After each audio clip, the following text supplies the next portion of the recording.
அன்புடைய ஊடகவியலாளர் அனைவருக்கும் எனது வணக்கத்தை தெரிவித்துக் கொண்டு, இந்த வழக்கிலே மாண்புமிகு நீதிமன்றம் முன்ஜாமீன் கொடுக்கப்பட்டு நிபந்தனை அடிப்படையிலே கையெழுத்து போடுவதற்காக திருவல்லிக்கேணி காவல் நிலையத்தில் தொடர்ந்து வருகை இருந்து கொண்டிருக்கிறோம், கையெழுத்து போட்டுக் கொண்டிருக்கிறோம். இது சம்பந்தப்பட்ட கேள்விகள் எதாக இருந்தாலும் நீங்கள் கேட்கலாம், நான் பதில் சொல்ல கடமைப்பட்டிருக்கேன். என்ன கேட்குறீங்க? இந்த வழக்கு எப்படி சார் பாக்குறீங்க? இது வந்து பொய்யான வழக்கா இல்ல எதுன்னு சொல்லுங்க. அது பொய்யான வழக்கா பொய்யில்லாத வழக்கான்றது நீதிமன்றத்தில் இருக்கிறது. என் தரப்பிலான வாதங்களை நீதிமன்றத்தில் வைக்கப்பட்டிருக்கிறேன்.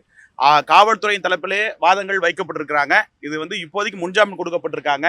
இருபது கொண்ட அமர்வு வந்து பார்த்தீங்கன்னா விசாரணை வந்து சிபிஐ விசாரணை வந்து என்ன சொல்லியிருக்காங்கன்னா 1 மாதம் வந்து விசாரணை செய்ய தடை விதிக்க செய்யப்பட்டிருக்காங்க. அதன் அடிப்படையில் பார்க்கிற போது நிச்சயமாக நீதிமன்றத்தையும் சட்டத்தையும் நம்புகிறோம். நிச்சயமாக ஒரு நாள் நல்ல முடிவு கிடைக்கும்.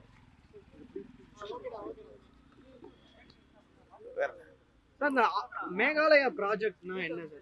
அப்படியெல்லாம் ஒன்றும் இல்லை. அது காவல்துறை சொல்லப்பட்டிருக்காங்க. அதை பற்றி விளக்கங்கள் நீதிமன்றத்தில் கொடுக்கப்பட்டிருக்கு. அதை என்னுடைய வாதங்களை எடுத்து படித்தா தெரியும். நீதிமன்றத்தில் முறையாக விளக்கங்களை கொடுக்கப்பட்டிருக்கு. அதன் அடிப்படையில் வழக்கு நீதிமன்றத்தில் இருக்கிறது. அதை தாண்டி பேசினா நீதிமன்ற அவமதி பொழப்பாகும். அதில் நிச்சயமாக நீதி ஒரு நாள் வெல்லும். சட்டத்தையும் நான் வழக்கறிஞராக இருப்பதனால, ஆய்வாளராக இருப்பதனால சட்டத்தையும் நீதியும் நம்புகிறேன். நிச்சயமா இதில் ஒரு நாள் விடுதலை கிடைக்கும். கிண்டியில் இருக்கக்கூடிய அந்த நட்சத்திர விடுதலை தான் திட்டம் தீட்டப்பட்டது போலீசாரால.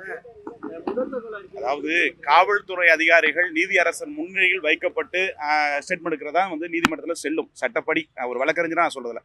அதனால அவங்க ஒரு கம்ப்ளைண்ட் இது பண்ணியிருக்காங்க, அதை அரெஸ்ட் இது பண்ணியிருக்காங்க. அவங்களுடைய விசாரணை வந்து நீதிமன்றத்தில் இருக்கு. நீதியரசரிடம் வந்து எங்க தரப்பு வாதங்களை சொல்லப்பட்டிருக்கு. அதன் அடிப்படையில் வழக்குகள் நடந்து கொண்டு இருக்கிறது. அதனால காவல்துறையினுடைய வாதம் அது எங்களுடைய வாதம் வேறாக நான் பதிவு செய்யப்பட்டிருக்கோம். எதற்காக சந்திச்ச விளக்கத்தை நீதிமன்றத்தில் கொடுக்கப்பட்டிருக்கேன்.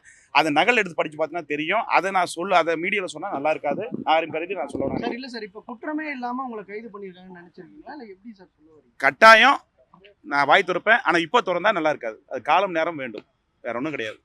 உண்மைகள் ஒரு நாள் வெல்லும், தர்மம் ஒரு நாள் வெற்றி பெறும். அதனால இப்போதைக்கு நீதிமன்றத்தில் வழக்கு இருக்கிறதுனால எந்த ஒரு கருத்துக்களும் எந்த ஒரு பதில்களும் சொல்லாமல் இருப்பது நல்லது. நிச்சயமாக சட்டத்தையும் நீதிமன்றத்தையும் நம்புகிறேன். நிச்சயம் இந்த வழக்கிலிருந்து விடுதலை ஒரு நாள் கிடைக்கும்.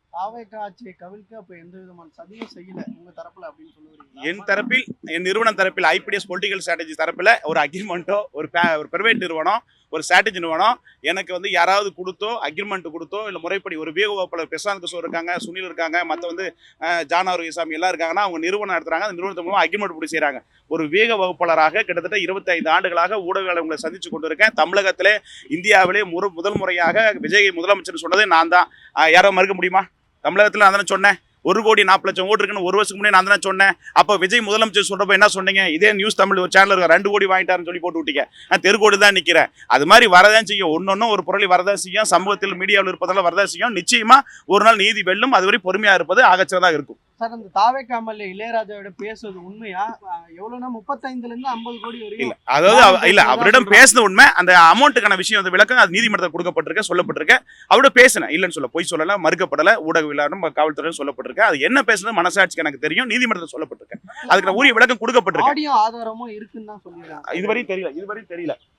இதுவரையும் தெரியல. சரிங்களா?